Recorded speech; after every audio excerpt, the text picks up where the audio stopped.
So your basic red dip is fairly simple. You start out with your favorite salsa.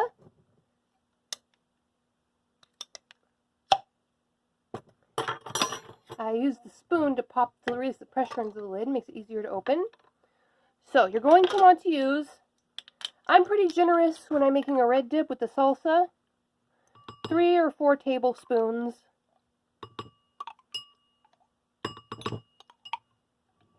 of salsa.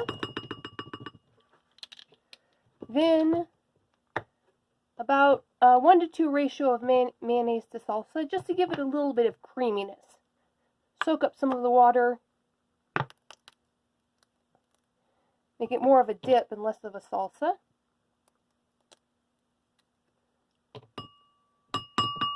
And of course, about a tablespoon of lemon water.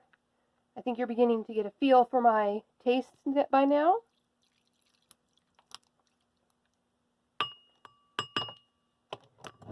Now, I personally, I like the chili pepper level of this salsa, but I think it could use a little more black pepper. This is entirely up to you. This is one good thing why when you're experimenting to only make small batches. That way you can experiment, find out what you like,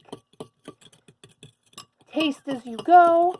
I happen to like black pepper and lemon juice, but again, you can use lime juice. Some people might like to add a little salt to this, a little oregano, a little basil.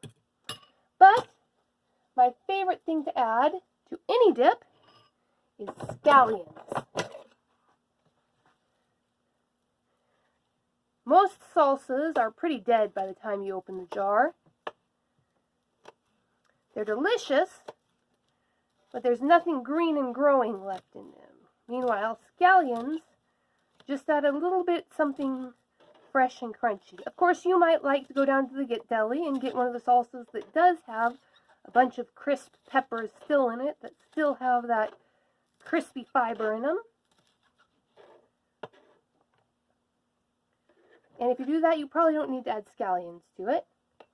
But I like nice, mild salsa, so I add scallions. This is going to be a fairly watery dip, not very thick. So that's something to keep in mind when eating it. All right, on to our next